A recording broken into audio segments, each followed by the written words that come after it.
Livro 2. Deixe sua fraca luz brilhar. 1. Ellie foi a primeira a descer da árvore. Segurou o galho e se balançou até o chão. Harper pretendia descer pela escada rudimentar pregada no tronco, mas assim que deslizou para fora do galho em que estava sentada, caiu. O bombeiro estava lá para parar sua queda. Não a pegou, exatamente. Apenas estava por acaso debaixo dela quando ela caiu. Ela o esmagou sob seu corpo, e os dois se estatelaram juntos no chão de terra batida. A parte de trás da cabeça dela bateu no nariz dele. Seu calcanhar direito ricocheteou no chão. A dor que lhe varou o tornozelo foi fora do normal. Eles grunhiram abraçados como dois amantes.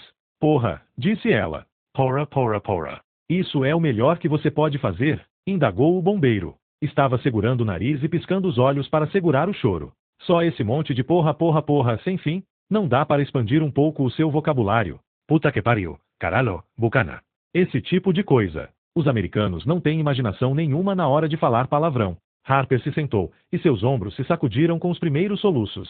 Suas pernas tremiam, seu tornozelo estava quebrado, e Jacó quase a havia matado, quisera matá-la, e tinha gente disparando armas e pegando fogo e ela havia caído de uma árvore, e o bebê, e ela não conseguiu se conter. O bombeiro se sentou ao seu lado, passou um braço à sua volta, e ela repousou a cabeça no ombro escorregadio do casaco dele. Passou, disse ele, e a segurou por um tempinho enquanto ela chorava. Quando seus soluços abrandaram, ele falou, vamos levantar. É melhor a gente ir andando. Não dá para saber o que o psicopata do seu ex-marido pode estar tramando. Acho que ele é bem capaz de chamar uma patrulha de quarentena. Ele não é meu ex. A gente não é divorciado. Agora é. Pelo poder concedido a mim. Que poder foi concedido a você? Sabia que capitães de navio podem celebrar casamentos? O que pouca gente sabe é que bombeiros também podem outorgar divórcios. Vai, levanta. O bombeiro a enlaçou pela cintura com o braço esquerdo e a colocou de pé. Aquela mão sobre o quadril dela ainda estava morna, como se fosse um pão recém-saído do forno. Você fez sua mão pegar fogo, disse ela. Como conseguiu? Mesmo sem dispor de todos os fatos, ela já sabia a resposta. Ele tinha a escama do dragão, igual a ela. Sua mão continuava sem luva, e ela podia ver um rabisco preto e dourado sobre as linhas da palma, e se enroscando várias vezes ao redor de seu pulso. Uma fina fumaça cinza subia das linhas mais grossas. Ela já tinha visto pelo menos 100 pessoas com a escama do dragão entrarem em combustão e começarem a gritar à medida que um fogo azul as devorava como se estivessem lambuzadas de querosene, os cabelos pegando fogo num segundo. Não era algo que ninguém quisesse nem fosse capaz de fazer consigo mesmo, e quando acontecia não era uma coisa controlada e sempre acabava em morte. Mas o bombeiro tinha acendido a si mesmo de forma consciente. E só parte de si mesmo, só a mão. Depois, com toda a calma, tinha voltado a se apagar. E de algum jeito não havia se machucado. Pensei em dar um curso uma vez, disse o bombeiro. Mas não consegui decidir o que iria ensinar. Combustão espontânea para iniciantes? Incendio criminoso, módulo 1? Além do mais, é difícil fazer as pessoas se inscreverem num curso quando ir mal numa prova significa ser queimado vivo. É mentira, disse Ellie. Ele não vai te ensinar. Não ensina ninguém. Mentiroso, vai fazer xixi na cama. Não, Ellie, hoje não. Este é o meu macacão preferido, e não posso me dar ao luxo de estragá-lo só porque você quer que eu fique me exibindo. Vocês estavam me espionando, falou Harper. O bombeiro relanceou os olhos para os galhos do carvalho ao alto, onde apenas segundos antes ela estava encarapitada. Lá de cima tem uma vista excelente do seu quarto. Não é estranho como as pessoas que têm alguma coisa para esconder fecham as cortinas na frente da casa, mas nunca pensam em proteger as janelas dos fundos. Você passa muito tempo zanzando pela casa de calcinha e sutiã, lendo o que esperar quando você está esperando, disse Ellie. Não se preocupe. Ele nunca espiou pelas suas janelas quando você estava trocando de roupa. Eu talvez tenha olhado uma ou duas vezes, mas ele não. Ele é um cavalheiro inglês de muitos bons modos. É sim. Ellie falou com um sotaque inglês fajuto que já era pelo menos tão bom quanto de Dick Van Dyke em Mary Poppins. Se Harper fosse um menino de 16 anos, ficaria louco por ela. Dava para ver direitinho que aquela menina era da pá virada, no melhor sentido da expressão. Por quê? Perguntou Harper ao bombeiro. Por que me espionar? Ellie, disse o bombeiro, como se não tivesse escutado a pergunta. Vai correndo na frente até a colônia. Traga aqui seu avô e bem Patchet. E encontre a René. Diga que a gente achou a enfermeira preferida dela. Ela vai ficar muito feliz. Então Ellie se foi, saltitando para dentro das folhas de um jeito que fez Harper pensar na sombra de Peter Pan chispando pelo quarto de Wendy. A cabeça de Harper era abarrotada de livros infantis, e ela podia ser bastante compulsiva com relação a atribuir papéis literários às pessoas. Depois de a menina ir embora, o bombeiro falou, é até bom eu ficar um instante sozinho com você, enfermeira Grayson. Eu confiaria minha própria vida a Ellie Sori, mas existem coisas que prefiro não dizer na frente dela. Você conhece a colônia de férias que fica no final de Little Harbor Road? A colônia Vindon, disse Harper. Claro. Folhas mortas estalaram no chão, e seu cheiro açucarou o ar com o perfume do outono. É para lá que nós vamos.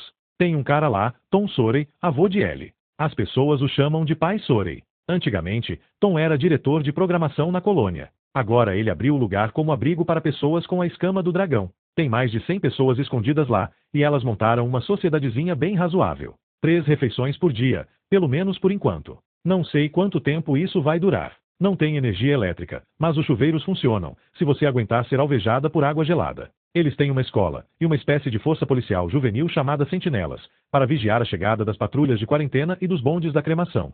São em sua maioria adolescentes, essas sentinelas. Ellie e seus amigos. Assim eles têm alguma coisa para fazer. E são tão religiosamente devotos quanto se poderia desejar. Sob determinados aspectos, é uma devoção diferente de qualquer outra que já tenha existido, e sob outros aspectos, bem. Os fundamentalistas são todos bem parecidos, aonde quer que se vá. Essa é uma das coisas sobre as quais eu queria alertar você enquanto Ellie estivesse correndo na frente. Ela é ainda mais devota do que a maioria, e isso não é pouca coisa. Ouviu-se um estalo tremendo, um estrondo deslizante, ribombante, que sacudiu o chão da mata e fez o coração de Harper disparar. Ela olhou para a vegetação atrás de si na direção da qual eles tinham vindo. Não conseguia imaginar o que poderia ter causado um barulho tão imenso, tão devastador. O bombeiro lançou um breve olhar de avaliação por cima do ombro, em seguida pegou pelo braço e começou a fazê-la avançar outra vez, agora um pouco mais depressa. Prosseguiu como se não tivesse havido qualquer interrupção. Você precisa entender que a maioria das pessoas que está na colônia tem entre a sua idade e a de Ellie. Alguns são coroas, mas tem muito mais gente que ainda deveria estar na escola. A maioria perdeu a família, viu as pessoas que amava morrerem queimadas na sua frente.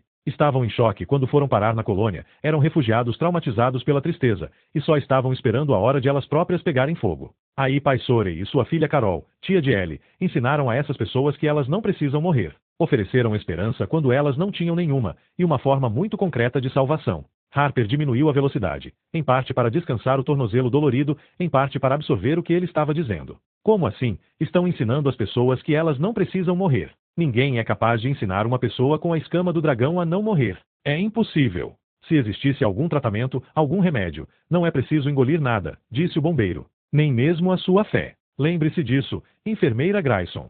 Se houvesse alguma coisa capaz de impedir a escama do dragão de matar as pessoas, o governo já saberia. Se existisse algo que funcionasse mesmo, algo capaz de prolongar a vida de milhões de doentes, de pessoas com um esporo fatal e contagioso na pele? Enfermeira Grayson, ninguém quer que nós prolonguemos nossas vidas. Nada seria menos desejável. Encurtar nossas vidas, isso sim, seria melhor para o bem geral. Pelo menos na cabeça da população saudável. Uma coisa nós sabemos sobre quem tem a escama do dragão: essas pessoas não pegam fogo quando levam um tiro na cabeça. Não é preciso se preocupar que um cadáver vai infectar você ou seus filhos, ou iniciar uma conflagração capaz de dizimar todo um quarteirão. Ela abriu a boca para protestar, e ele apertou seu ombro. Vai haver tempo para debater essa questão mais tarde. Embora eu vá logo avisando, ela já foi debatida antes, em especial pelo pobre Harold Cross. Sinto que o caso dele praticamente resolveu a questão. Harold Cross? Ele balançou a cabeça. Deixe isso para lá, por enquanto. Só quero que você entenda que Tom e Carol deram a essas pessoas mais do que comida e abrigo, ou mesmo uma forma de suprimir sua doença. Eles lhes deram fé, umas nas outras, no futuro, e no poder que elas têm enquanto rebanho. Um rebanho não é uma coisa tão ruim quando você faz parte dele, mas algumas centenas de estorninhos podem estraçalhar uma andorinha caso ela cruze o seu caminho. Eu acho que a colônia Vindon seria um lugar muito hostil para um apóstata. Tom até que é tolerante. Ele é o nosso tipo de religioso inclusivo, moderno, sensível, antes era professor de ética. Mas a sua filha, tia de Ellie, ela própria não passa de uma criança, e a maioria das outras crianças criou um culto ao seu redor. Afinal, é ela quem canta as músicas. Ninguém quer virar seu desafeto. Ela até que é gentil. Carol, sim. Tem boa intenção. Mas se ela não te amar, aí ela tem medo de você, e quando ela tem medo fica perigosa. Eu me preocupo com o que pode acontecer se Carol algum dia se sentir seriamente ameaçada. Eu não vou ameaçar ninguém, falou Harper. Ele sorriu. Não. Você não me parece do tipo que cria caso, mas sim que promove a paz. Ainda não esqueci a primeira vez em que você cruzou meu caminho, enfermeira Grayson. Você salvou a vida dele, sabia? Dunick. E salvou a minha pele ao mesmo tempo. Acho que me lembro que eu estava prestes a ser posto para fora quando você interveio. Te devo uma. Não deve mais, disse Harper. À sua frente, no escuro, galhos estalaram e se abriram. Um grupo modesto surgiu, com Ellie na frente. A menina estava ofegante, e seus traços delicados exibiam um belo rubor. O que houve, John? Perguntou um homem em pé logo atrás dela. Tinha uma voz grave e melodiosa, e Harper gostou de Tom Sawyer antes mesmo de ver seu rosto. No início, conseguiu distinguir pouco mais do que os óculos de armação dourada que cintilaram no escuro. Quem temos aqui? Alguém útil, respondeu o bombeiro. Só agora ela sabia seu nome. John. Uma enfermeira, senhorita Grayson. Podem conduzi-la pelo resto do caminho? Eu não sou médico, mas acho que ela fraturou o tornozelo. Se puderem ajudá-la a chegar à enfermaria, eu gostaria de voltar e recolher suas coisas enquanto ainda há tempo. Meu palpite é que daqui a pouco uma patrulha de quarentena vai invadir a casa dela. Puxa, posso ajudar? Indagou um dos outros integrantes do grupo de boas-vindas. Ele deu um passo à frente, se enfiou com facilidade entre o bombeiro e Harper e passou o braço em volta da cintura dela. Harper pôs o seu por cima dos ombros dele. Era um homem grande, talvez uns 25 anos mais velho do que ela, só que com ombros caídos e cabelos grisalhos bem claros que começavam a rarear no alto da cabeça. Harper pensou num idoso e muito amado ursinho Paddington. Bem, Patchett, disse ele. Prazer em conhecê-la. Havia uma mulher no grupo também, baixinha, rechonchuda, com tranças afro nos cabelos grisalhos. Abriu um sorriso tímido. Talvez não tivesse certeza de que Harper se lembraria dela. Mas é claro que não havia hipótese alguma de Harper ter esquecido a mulher que fugira do hospital de Portsmouth acesa feito um sinalizador e com a mesma certeza de explodir. René Gilmonton, disse Harper. Pensei que a senhora tivesse fugido para morrer em algum lugar. Também foi o que eu pensei. Mas pai Sorey pensou diferente. René pôs um dos braços debaixo das axilas de Harper, ajudando a ampará-la pelo outro lado. Você cuidou tão bem de mim por tanto tempo, enfermeira Grayson. Que prazer ter a oportunidade de cuidar um pouco de você. Como machucou o tornozelo? Quis saber pai Sorey, erguendo o queixo e fazendo a luz débil cintilar nas lentes dos óculos, e pela primeira vez Harper pôde ver seus traços, o rosto comprido, magro, marcado por rugas profundas, a barba grisalha, e pensou, Dumbledore. A barba, na verdade, estava menos para Dumbledore e mais para Hemingway, mas os olhos por trás das lentes dos óculos tinham uma tonalidade viva de azul que naturalmente sugeria um homem capaz de jogar runas e falar com as árvores. Harper achou difícil responder. Ainda não sabia como falar de Jacó e do que ele tentará fazer com ela. O bombeiro pareceu ver num relance como a pergunta a havia deixado sem ação, e ele mesmo respondeu. O marido dela apareceu com um revólver para atirar nela. Eu o espantei. Só isso. O tempo é curto, Tom. Sempre, não é? Retrucou o pai Sorey. O bombeiro começou a se virar. Em seguida se virou e pressionou alguma coisa dentro da mão de Harper. Ah, enfermeira, você deixou cair isto aqui. Mantenha ele sempre com você. Se algum dia precisar de mim outra vez, é só apitar. Era o apito vai e vem. Ela o deixará cair na fuga de Jacó e o esquecera por completo, mas ficou absurdamente agradecida por tê-lo de volta. Ele não dá seu apito vai e vem do amor para todo mundo, comentou Ellie. Você agora faz parte. Que mente suja, Ellie, disse o bombeiro. O que sua mãe teria dito? Algo mais sujo ainda, respondeu Ellie. Vem, vamos pegar as coisas da enfermeira. Ellie tornou a cobrir o rosto com a máscara de Capitão América e se afastou correndo por entre as árvores. O bombeiro disse um palavrão entre dentes e saiu apressado atrás dela, usando aquela sua imensa barra de ferro para afastar a vegetação rasteira. Ali! Gritou o pai Sorey. Ali, por favor.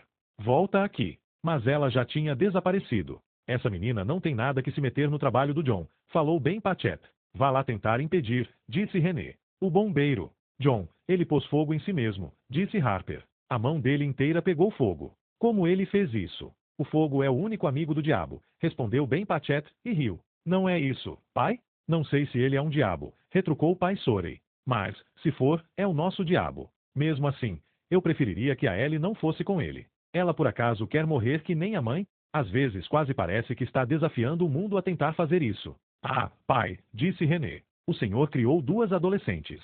Se tem alguém capaz de entender a Ellie, eu acharia que é o senhor. Ela olhou para a mata na direção em que a menina tinha desaparecido. É claro que ela está desafiando o mundo a tentar. Apesar de a colônia Vindon ficar só a 1,5 km de distância, Harper teve a impressão de que eles passaram horas se arrastando atrás de pai Sorey pela escuridão cansativa e sufocante. Chafurdaram por amontoados de folhas, serpentearam ao redor de pinheiros e escalaram uma pilha de rochas, avançando o tempo todo em direção ao cheiro de maresia do Atlântico.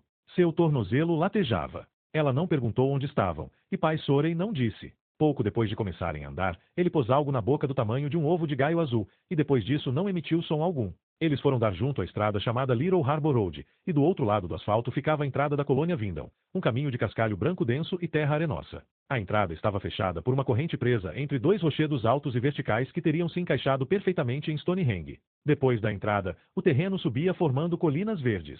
Apesar de estar de noite, Harper pôde ver o campanário branco de uma igreja a despontar acima do cume dos morros, quase 1 quilômetro mais adiante. No acostamento da estrada, logo após os totens que eram os 2 blocos de granito, estava parada a carcaça queimada e enegrecida de um ônibus. Coberta de vegetação até a altura das rodas de ferro, havia sido carbonizada quase até o osso. Antes de eles atravessarem a estrada, pai Sorey bateu 2 palmas. Os 4 saíram juntos da mata e atravessaram o asfalto até a estradinha de terra. Um menino desceu os degraus do ônibus e se postou no vão da porta para aguardar sua aproximação. Pai Sorey tirou da boca o ovo branco e olhou de relance para trás na direção de Harper e suas muletas humanas. O ônibus pode ter cara de carcaça, mas não é totalmente. Os faróis funcionam. Se alguém desconhecido aparecer na nossa estrada, um menino dentro do ônibus espera os visitantes se afastarem e dá um sinal. Outro lá no campanário da igreja fica de olho no sinal. O olho do campanário vê todo mundo. A frase o fez sorrir antes de continuar. Se for preciso, podemos nos esconder em 2 minutos. Phasmos Simulacros Diarias. Isso graças a Ben Patchett, a ideia foi dele. As minhas ideias envolviam um sistema fantástico de apitos de pássaros e o possível uso de pipas. O menino do ônibus tinha uma barba que fez Harper pensar nos vikings, um emaranhado rijo de arames cor de laranja. Mas o rosto por trás da barba era jovem e liso. Harper duvidava que o menino fosse mais velho do que ele. Ele girava preguiçosamente um cacetete em uma das mãos. Acho que não entendi direito o plano, pai, disse ele. Pensei que vocês estivessem indo buscar uma enfermeira para a gente, não alguém que precisasse de uma enfermeira. Seu olhar percorreu os 4 rostos, e ele sorriu de um jeito preocupado. Não estou vendo a Ellie. Nós ouvimos um estrondo ensurdecedor, um rugido tremendo de violência insana e destruição sem sentido, disse pai Sorey. É claro que Ellie correu direto para lá. Tente não se preocupar, Michael. Ela está com o bombeiro. Michael assentiu. Em seguida inclinou a cabeça na direção de Harper de um jeito quase cortês. Em seus olhos brilhava a inocência febril de alguém que tinha sido salvo. Olá. Nós aqui somos todos amigos. Enfermeira. É aqui que a sua vida vai recomeçar. Ela retribuiu o sorriso, mas não soube como responder, e no instante seguinte já era tarde. Ben e René recomeçaram a carregá-la. Quando ela olhou para trás, o menino havia sumido dentro do ônibus. Pai Sorey estava prestes a recolocar sua bala de chiclete na boca quando viu Harper olhando para o objeto. É uma pequena compulsão que eu tenho. Uma mania que peguei depois de ler Samuel Beckett. Eu ponho uma bola de gude na boca para me lembrar de ficar calado e escutar de vez em quando. Passei décadas lecionando numa escola particular, e com tanta gente jovem por perto a ânsia de fazer sermões improvisados é muito forte. Eles foram seguindo o caminho sinuoso pela vegetação escura, passaram por uma piscina vazia e por um estande de tiro onde cartuchos de latão cintilavam entre as folhas mortas. Tudo parecia abandonado havia tempos, aparência mantida a custo de algum esforço, como Harper ficaria sabendo mais tarde. Por fim, chegaram ao alto do morro. No final do declive, no vale raso e coberto de grama abaixo deles, havia um campo de futebol. Crianças gritavam e perseguiam uma bola que reluzia com verde pálido e espectral. Depois deles, em meio às árvores, assomavam-se uma garagem de barcos comprida e o negrume ondulante do mar. A capela ficava à direita, afastada da estradinha. Ficava depois de um jardim de esculturas de dólmens cobertos de musgo e altos monolitos. O Parque dos Monumentos era uma coisa estranha e primitiva que protegia o acesso a uma igreja de aspecto inteiramente moderno, com campanário alto e portas vermelho vivo. A igreja podia ser um local de devoção, mas o jardim de esculturas mais parecia um lugar de sacrifício. O que chamou a atenção de Harper em especial foi um grupo de 6 adolescentes sentados em troncos de árvores em uma das quinas de uma imensa construção, que parecia um celeiro e se revelou ser o refeitório. Eles estavam reunidos em volta de uma fogueira que ardia com fogo esquisito, dourado cor de rubi, como se as chamas estivessem brilhando através de um cristal vermelho. Uma linda mulher de ombros esguios se balançava nessa luz rubra ondulante, tocando um ukulele. À primeira vista, poderia ter passado pela irmã gêmea de Ellie. Mas não, era mais velha, 20 e poucos anos, talvez. Também tinha a cabeça raspada, embora houvesse mantido uma única mecha de cabelos pretos na testa, como uma vírgula. A tia, Adavinhu Harper. Ela guiava os outros numa canção, e suas vozes se entrelaçavam feitos dedos de 2 namorados.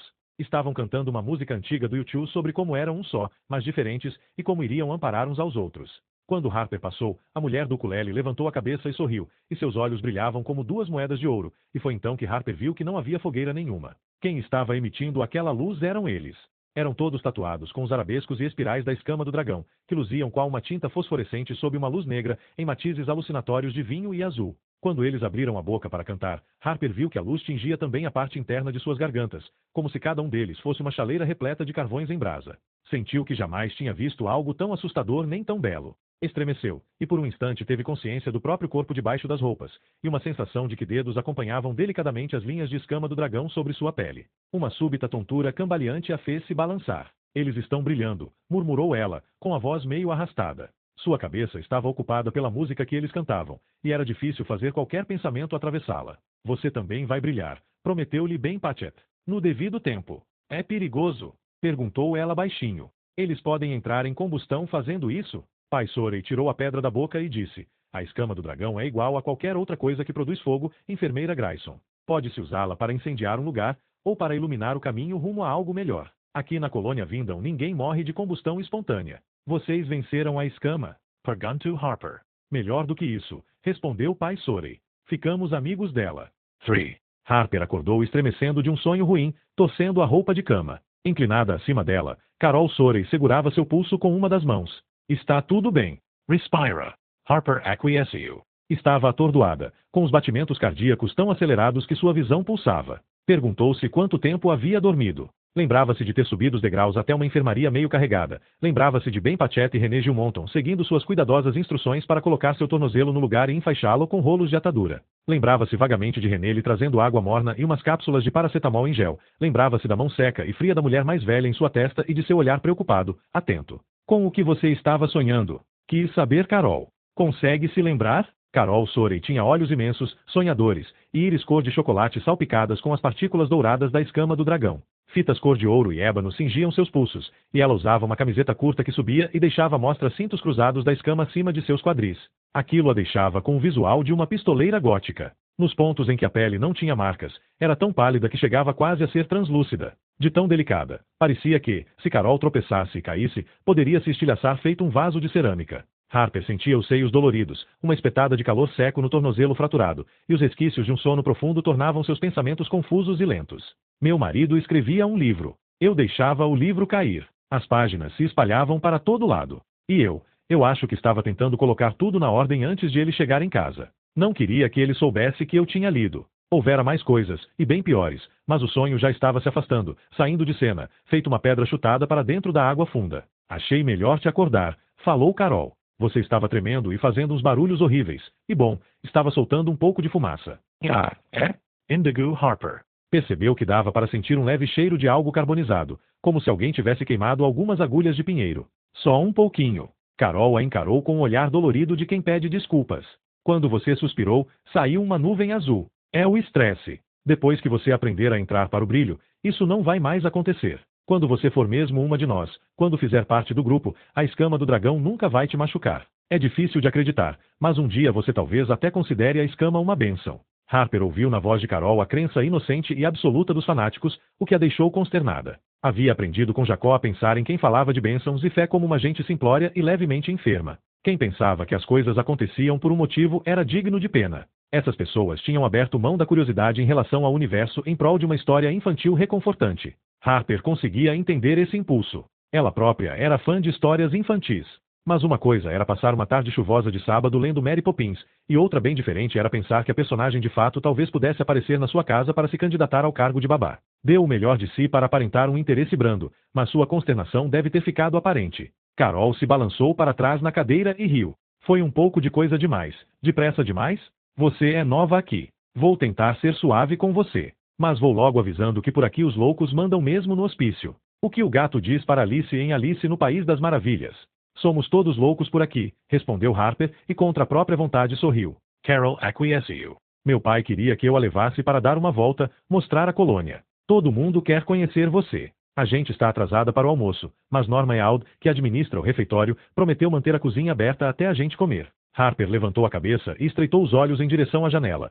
A escuridão que viu era tão completa que ela poderia estar num subterrâneo. A única ala da enfermaria tinha 3 leitos, separados por cortinas penduradas para proporcionar alguma privacidade. Ela ocupava o do meio. Estava escuro quando pegara no sono e estava escuro agora, e ela não tinha a menor noção de que horas poderiam ser. Como se tivesse ouvido seus pensamentos, Carol falou, umas 2 da manhã. Você dormiu o dia inteiro. Melhor assim, na verdade. Todo mundo aqui vive como vampiros. Acorda quando o sol se põe e volta para a cripta quando amanhece. Ninguém bebe sangue, ainda, mas se a nossa comida enlatada acabar é difícil dizer o que vai acontecer. Harper se sentou e fez uma careta. O simples roçar do tecido de seu moletom de capuz nos seios doloridos e inchados bastou para fazê-los doer. E descobriu 2 coisas.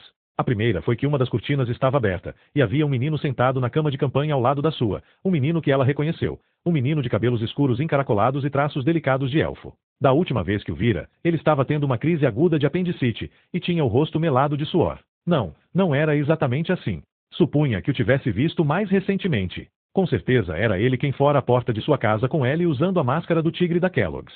Agora, sentado de pernas cruzadas, ele a observava com a mesma atenção de uma criança diante de seu programa de televisão preferido. A segunda foi que havia um rádio ligado, sintonizado em estática. O aparelho estava sobre uma bancada, ao lado do modelo em gesso de uma cabeça humana, com o crânio removido para expor o cérebro. Harper lembrou que o menino era surdo, e moveu a mão numa lenta onda. Em resposta, ele levou a mão às costas, pegou uma folha de papel e lhe entregou. No papel havia um desenho de menino pequeno, embora feito com habilidade, de um grande gato listrado andando por um gramado verde, com o rabo esticado para cima. Gato temporário, dizia a legenda abaixo do felino em movimento. Harper encarou o menino com um olhar intrigado e um sorriso, mas ele já estava descendo da cama e indo embora trotando. Aquele era o Nick, né? Perguntou ela. Sim, meu sobrinho. Esquisito. É de família. E John é padrasto dele. O quê? Fez Carol, e foi impossível não notar o súbito viés na sua voz. Não. De jeito nenhum. Minha irmã e John Rockwood namoraram por alguns meses, num mundo muito diferente. O verdadeiro pai do Nick morreu, e o John, bem, ele hoje quase não tem mais importância na vida do menino. Harper achou aquilo não muito generoso, para não dizer injusto, levando em consideração que o bombeiro havia carregado Nick no colo até o hospital e se mostrado disposto a brigar com segurança e com todo mundo na fila para que ele fosse atendido. Descobriu também que esse não era um tema bem-vindo. Deixou o assunto John Rockwood para outro momento. Nick me deu um gato temporário. Porque ele me deu um gato temporário. É um bilhete de agradecimento. Você foi a enfermeira do hospital que salvou a vida dele. Aquela semana foi horrível. Eu perdi minha irmã. Pensei que fosse perder meu sobrinho. Harper, eu sabia que nós duas seríamos melhores amigas, e que eu ficaria louca por você antes mesmo de te conhecer. Por causa do que você fez pelo Nick. Quero que a gente tenha o mesmo pijama. Sou louca por você a esse ponto. Quisera eu ter um gato temporário para te dar de presente. Se o gato é temporário, eu preciso devolver? Não. Ele é só para você aguentar até o Nick te conseguir um gato de verdade. Ele está caçando um. Construiu umas armadilhas e arapucas complexas. Anda por aí com uma rede na ponta de uma vara, como se capturar gatos fosse igual a capturar borboletas. Fica enchendo o saco das pessoas para arrumarem erva dos gatos. Não tenho certeza se o animal que ele está caçando é real. Ninguém mais o viu. Estou começando a pensar que ele é que nem o Funga-Funga, sabe? O amigo do Garibaldo. Só existe na cabeça do Nick. Mas o Funga-Funga era real, disse Harper. Essa é a frase mais maravilhosa que eu já escutei. Quero isso gravado na minha lápide. O Funga-Funga era real. Nada mais. Só isso. Harper não conseguiu apoiar o peso no pé direito, mas Carol passou um braço à sua volta e a ajudou a ficar em pé. Quando elas passaram mancando pelo rádio em cima da bancada, Carol estendeu a mão, hesitou um segundo e girou o dial bem devagar por várias faixas de estática. O modelo anatômico da cabeça humana as encarava com um ar de assombro e a boca escancarada. Era uma coisa grotesca, com uma das metades do rosto sem pele para expor os tendões e nervos embaixo, e um dos globos oculares suspenso num ninho vermelho e fibroso de músculos aparentes. O que foi? Indigo Harper. Está tentando ouvir algo em especial? O Funga-Funga, respondeu Carol, e riu, e desligou o rádio. Harper esperou ela explicar. Ela não o fez. O refeitório ficava no alto do morro, com vista para o campo de futebol e a praia de Seixos lá embaixo. Musgos e talos de grama amarelada brotavam das telhas do telhado, e as janelas estavam fechadas por tábuas, o que dava à construção um aspecto de prolongado desuso. A impressão de abandono se dissipou assim que Carol abriu a porta com um empurrão e as conduziu até a área das mesas, um espaço pouco iluminado e cavernoso, com vigas expostas de pinho vermelho. Pratos faziam barulho na cozinha, e o ar estava perfumado com um cheiro de molho à marinara e carne de porco ensopada. Pelo visto o almoço já tinha acabado, mas elas não eram as únicas ali. Renée Gilmonton estava sentada diante de uma mesa para dois em frente a um velho sujeito que usava uma boina de pescador grego, ambos curvados acima de cafés fumegantes. Na mesa ao lado havia um adolescente sentado sozinho, o que parecia um viking. Michael Lembrew Harper. Ele catava macarrão com um garfo no molho vermelho enquanto virava as páginas de um velho número da revista juvenil publicada pela Federação Nacional para a Vida Selvagem, a Ranger Hick, que lia a luz de uma vela dentro de um vidro de geleia. Na noite anterior, Michael lhe parecerá ter talvez uns 17 anos. Agora, curvado acima de uma reportagem sobre os maravilhosos peixes-boi de Miami, com os olhos arregalados de fascínio, parecia um menino de 10 anos com uma barba falsa. Renée ergueu o queixo e cruzou olhares com Harper. Era um prazer e um alívio ter uma amiga naquele lugar, não estar totalmente sozinha entre desconhecidos. Harper pensou em outros almoços em outros refeitórios, e na ansiedade que advinha do fato de não ver nenhum rosto conhecido nem saber onde sentar. Desconfiou que Renée tinha ficado ali na esperança de cruzar com ela e ajudá-la a se adaptar. Um pequeno ato de consideração pelo qual Harper sentiu uma gratidão indecente. O balcão onde as pessoas se serviam era administrado por Norma Eald, uma imensa pilha de carne com os mesmos ombros largos e caídos de um gorila alfa. Era hora da limpeza após a refeição, e Harper viu uns dois adolescentes dentro da cozinha, mergulhando pratos dentro de água com sabão à luz de uma lamparina a óleo. Mas Norma havia guardado um pouco de macarrão dentro de uma panela de alumínio e umas 2 conchas de molho. Havia café, e uma lata de leite condensado para fazer as vezes de leite. Por um tempo a gente teve açúcar, e tudo vivia cheio de formiga. Formiga no café, formiga nos muffins, formiga no doce de pêssego, disse Carol. Durante algumas semanas, as formigas foram minha principal fonte de proteína. Só que agora não tem mais açúcar. Só xarope. Sinto muito. Bem-vinda aos últimos dias. Acabou o açúcar, e daqui a pouco vai acabar o leite, falou Norma. Eu servi 2 latas de leite com café, mas agora só sobrou uma. A outra acabou. Perguntou Carol. Rápido assim? Não. Rubberum. Com certeza ninguém roubou uma lata de leite. Roubaram, repetiu Norma com um tom de voz mais próximo da satisfação do que da indignação. Sentada atrás do balcão, manteve-se ocupada durante todo o tempo em que falou com um par de agulhas prateadas que se moviam depressa para frente e para trás.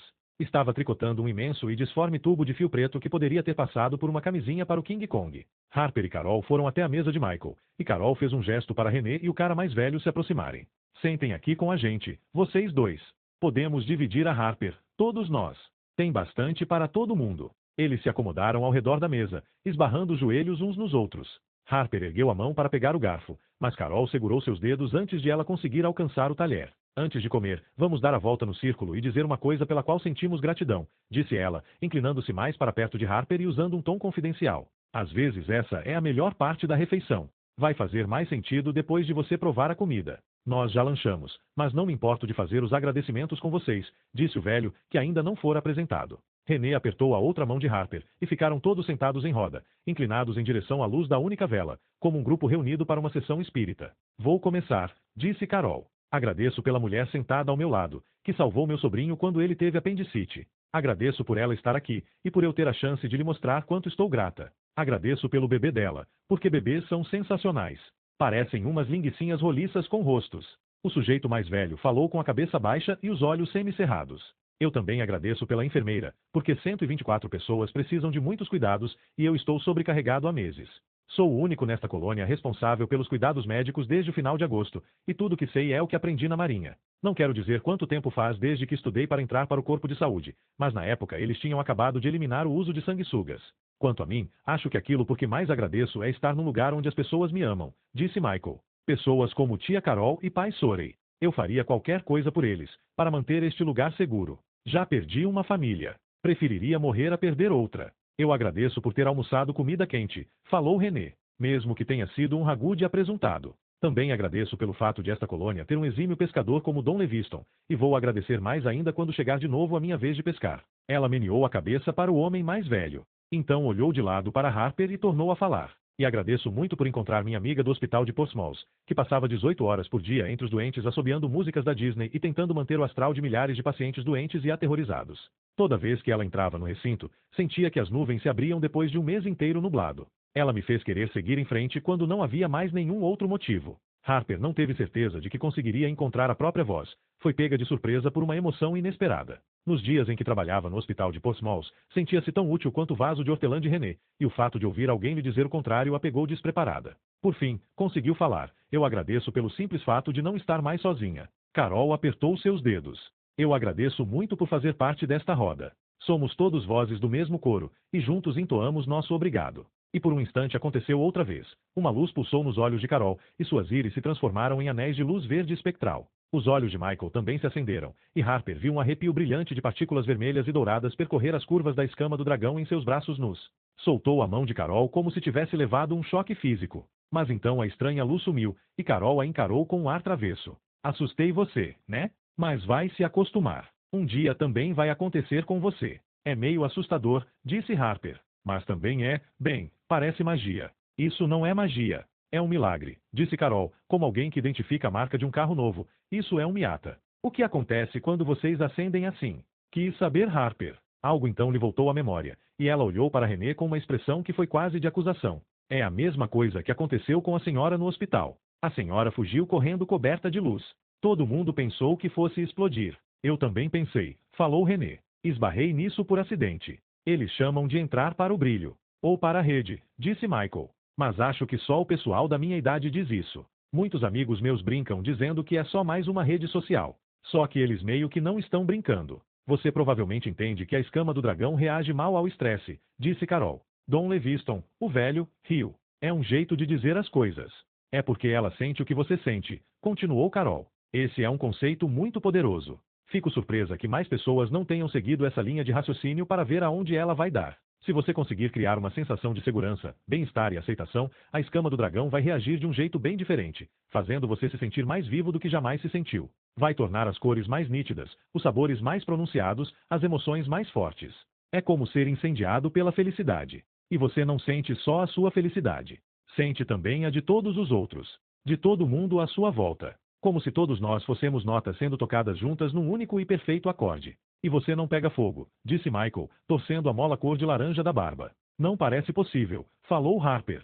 Como funciona? Com harmonia, respondeu Carol. Harmonia? Ou pelo menos conexão, disse René. Uma conexão social forte. John tem umas teorias interessantes sobre isso, se você conseguir fazer ele falar. Ele uma vez me disse. O semblante de Carol escureceu. Uma artéria que pulsava em sua têmpora direita engrossou. John Rockwood não está aqui e não quer estar aqui. Prefere manter distância. Assim é mais fácil manter seu próprio mito pessoal. Eu sinceramente acho que ele nos despreza. Acha mesmo isso?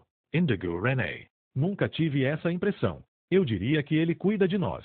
Se ele tem uma visão condescendente da colônia, tem um jeito engraçado de demonstrar isso. Afinal, foi ele quem guiou a maioria de nós até aqui. Fez-se um silêncio constrangedor. René encarava Carol com uma curiosidade inocente. Carol, por sua vez, não a encarou. Em vez disso, tomou um grande gole de café, um gesto inócuo, descontraído, mas que Harper interpretou sem dificuldade. Por um segundo, houvera ódio na sua expressão. Na noite anterior, na mata, John havia deixado bem claro que não era nenhum fã de Carol Sorey. Pelo visto, o sentimento era recíproco. Michael foi o primeiro a falar e a pôr panos quentes no mal-estar.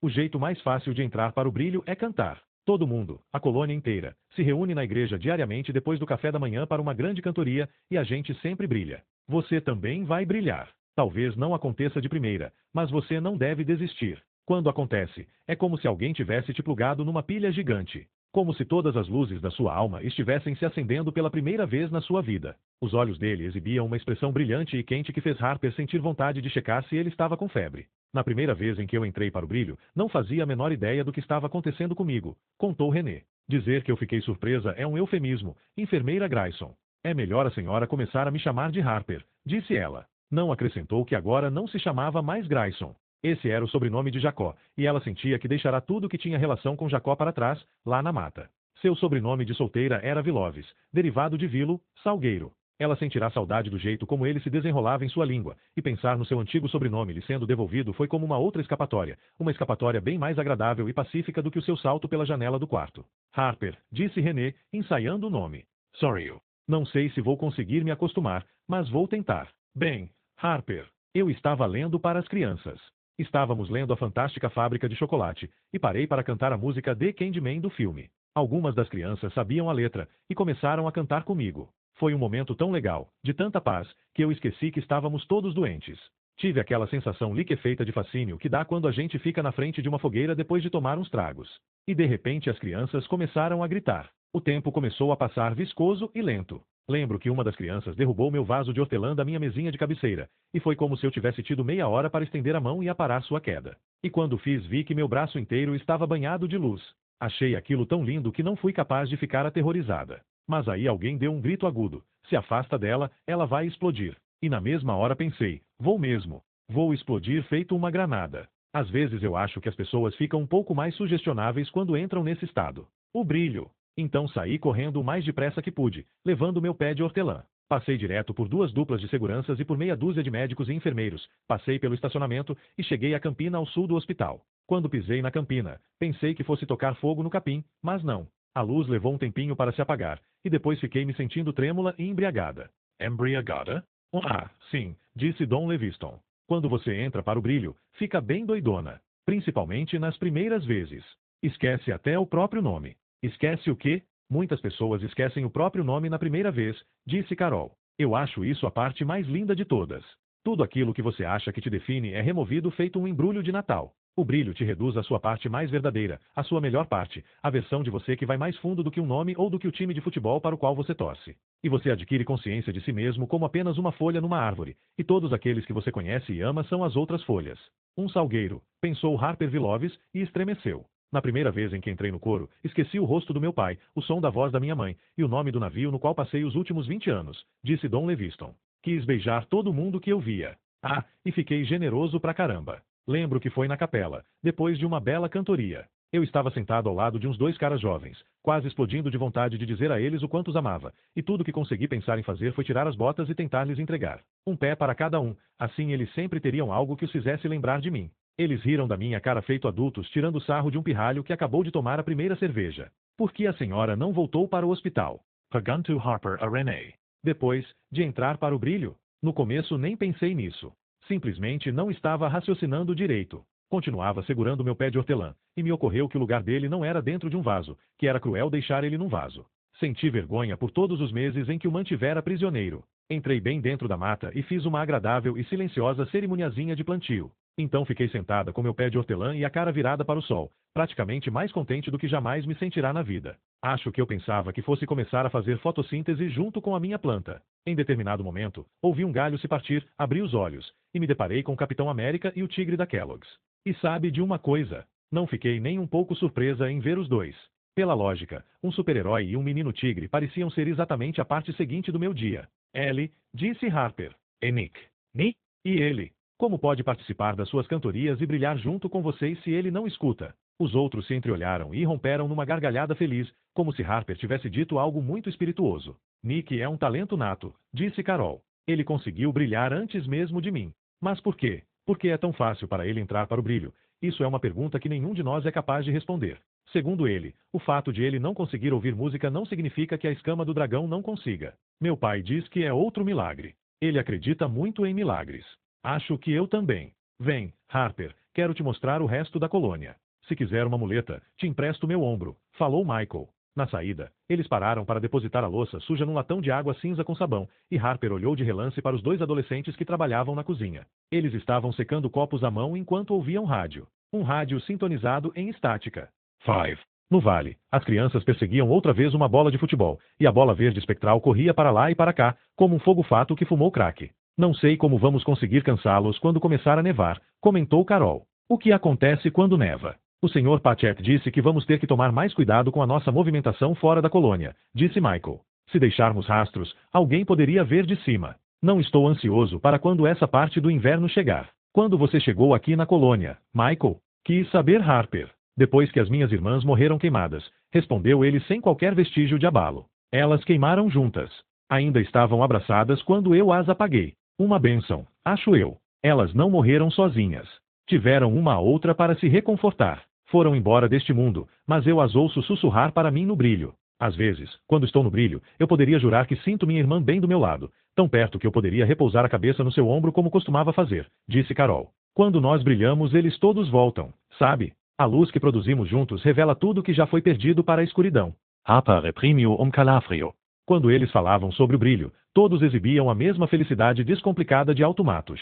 Carol levou Harper até o jardim de altos monólitos e altares de pedra pagãos. Há boatos de que estas pedras têm milhares de anos, e foram postas aqui por uma tribo antiga com auxílio de tecnologia alienígena. Mas meu pai diz que elas foram trazidas para cada pedreira de Ogunkit, e é por isso que é melhor nunca perguntar a ele sobre nada realmente interessante. Quando estava no meio das pedras, Harper pôde ver plaquinhas de latão aparafusadas nos portentosos pilares de granito. Uma listava o nome de 17 rapazes mortos na lama do leste da França durante a Primeira Guerra Mundial. Outra enumerava 34 rapazes mortos nas praias do oeste da França durante a Segunda. Harper pensou que todas as lápides deveriam ser daquele tamanho, que as pequenas pedras que se via na maioria dos cemitérios nem sequer começavam a expressar a enormidade repugnante de perder um filho virgem a milhares de quilômetros de distância, na lama e no frio. Era preciso algo tão grande que desse a sensação de poder desabar e esmagar você. Aqui é a nossa igreja, disse Carol. Se você subir no campanário num dia claro, dá para ver até o Maine. Só que você não vai querer olhar para o Maine. Não tem nada lá no norte a não ser fumaça preta e raios. De manhã, a gente vem aqui cantar e compartilhar o brilho, e em geral meu pai diz algumas palavras. Depois o lugar serve de sala de aula. Ela apontou para um caminho que entrava por entre os sumagres e abetos. Eu moro ali atrás, no meio da mata, na casinha branca pintada com a grande estrela preta. Moro com meu pai. Às vezes me sinto culpada por isso. Provavelmente deveria ficar com as outras mulheres no dormitório feminino, que é a nossa próxima parada. Meu pai diz que eu posso sair de casa quando quiser para ficar com as outras, mas sei que, se eu fosse embora, ele jamais conseguiria dormir. Tomaria café demais, ficaria preocupado, começaria a andar de um lado para outro e se preocuparia mais ainda. Ele já dorme só 5 horas por noite, e mesmo assim preciso lhe dar um remédio. Vem, deixa eu mostrar onde guardo o meu harém. Carol a conduziu até os fundos da capela, onde 4 degraus de pedra levavam para dentro de um buraco cujo tamanho, formato e profundidade eram os de uma tumba. No fundo daquele buraco havia uma porta velha com dobradiças enferrujadas, entreaberta para dentro do subsolo. A partir daqui vocês vão ter que se virar sem a gente, disse Michael, meneando a cabeça para Dom. Não podemos entrar. Isso daí não é lugar para 2 jovens rapagões como nós, disse Dom Leviston. Todas essas mulheres tirando a sua roupa com os olhos, tramando jeitos de usar você para satisfazer suas necessidades reprimidas. Um homem decente sente que tem sorte se escapar com a vida e a virgindade intactas. Michael abaixou a cabeça, e um rubor escureceu seus traços pálidos. Dom deu uma risada. Carol balançou a cabeça e estalou a língua. Michael Martin Lindquist Jr., é mesmo muito engraçado deixar você encabulado. Se você não tiver nenhuma cinta-liga, pode pegar emprestada uma das minhas, disse René. Uma das regras do dormitório feminino é que ninguém pode usar roupa nenhuma a não ser lingerie francesa. Espartilhos, essas coisas. Eu não vou escutar nenhuma de vocês, disse Michael. Vou me guardar para o casamento. Ele entregou Harper a Carol e se afastou depressa, numa velocidade bem próxima da corrida. Dom Leviston seguiu calmamente atrás, com as mãos nos bolsos, assobiando a canção naval britânica Spanish Ladies. Carol Agedu Harper a Desker. Do outro lado da porta havia outros degraus, que desciam mais para dentro do morro. O recinto abaixo da capela era um espaço único, enorme, com teto sustentado por colunas de tijolo caiado. Camas de campanha formavam um labirinto na altura dos joelhos sobre o piso de cimento esburacado. Havia cerca de 30 mulheres ali, sentadas nas camas, ou então em pé junto a uma mesa dobrável encostada na parede dos fundos, onde havia uma cafeteira. Michael e Dom, na verdade, poderiam ter descido os degraus com segurança sem medo de irem parar num jardim das delícias forrado de seda. O lugar exalava um cheiro nada sexy de umidade e naftalina, e a maioria das moças tinha o aspecto descorado de quem não via a luz do dia há um bom tempo. Não havia nenhuma cinta-liga à vista, mas muitas meias molhadas penduradas em canos para secar. O estilo dominante era Exército da Salvação chique. Junto ao pé da escada havia um cavalete, do tipo que as lanchonetes colocam na calçada para anunciar as sugestões do dia. Harper parou para ver o que estava escrito ali em giz: regras da casa, nada de celular. Jamais. O seu celular deveria ter sido entregue a uma sentinela. Viu alguma coisa? Ouviu alguma coisa? Fale alguma coisa. Todo mundo tem um trabalho a fazer. Saiba qual é o seu. Comidas, bebidas e material médico pertencem a todos. É proibido acumular. É proibido sair durante o dia. Executem as sentinelas.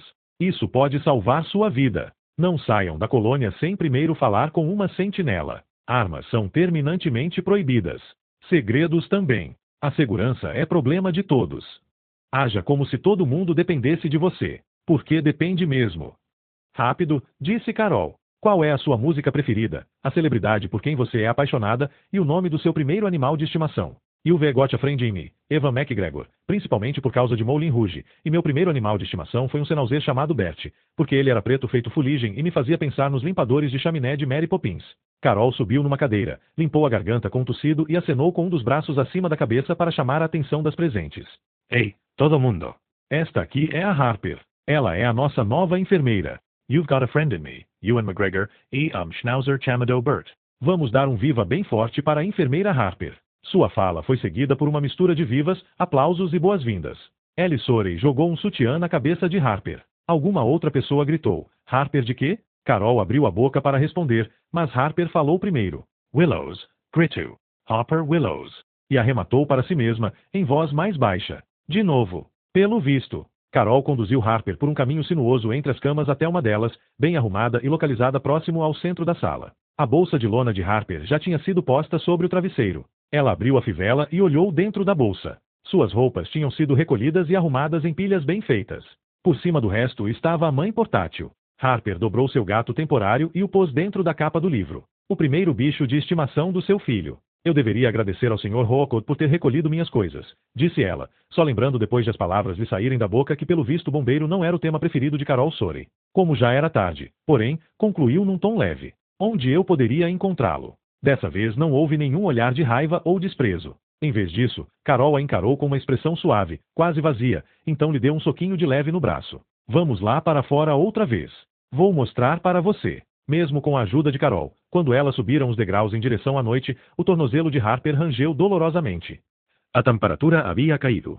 O ar agora tinha uma textura. 1000 grãozinhos trêmulos de quase chuva vinham do oceano soprados pelo vento. Ficaram as duas sozinhas em pé na quina nordeste da capela, uma das de trás. Carol apontou para o campo de futebol, para os pinheiros e para a garagem de barcos lá embaixo. Em meio à escuridão tumultuosa da água havia um negrume ainda mais escuro, uma pequena ilha. É lá que ele está, disse Carol. John Rookwood. Ele não vem à igreja. Não come com a gente. Prefere ficar sozinho. O que ele está fazendo lá? Não sei. É segredo. O segredo dele. Ele nunca sai da ilha por muito tempo, e ninguém sabe por quê. Histórias diversas circulam. Ela morreu lá, você sabe. Minha irmã. Pegou fogo e quase levou Nick junto. Vai ver, John está lamentando a morte dela. Vai ver, está fazendo penitência. Vai ver, só gosta de ser misterioso. Penitência? Ele se culpa, por algum motivo. Tenho certeza que sim, respondeu Carol. Embora o seu semblante estivesse cuidadosamente controlado, Harper tornou a escutar um viés na sua voz, uma navalha de emoção. Não que seja culpa dele. Ele não estava na ilha quando aconteceu. Não. Minha irmã não precisou de ajuda nenhuma para se matar. Ela se virou muito bem sozinha. Carol olhou de lado para Harper e tornou a falar. Mas uma coisa posso dizer. Não deixo mais os meninos irem lá, o Nick e a Ellie. Acho que o John entende. Você mesma talvez não queira criar o hábito de aparecer para visitinhas sociais. As pessoas que chegam perto demais do John tendem a se consumir em chamas.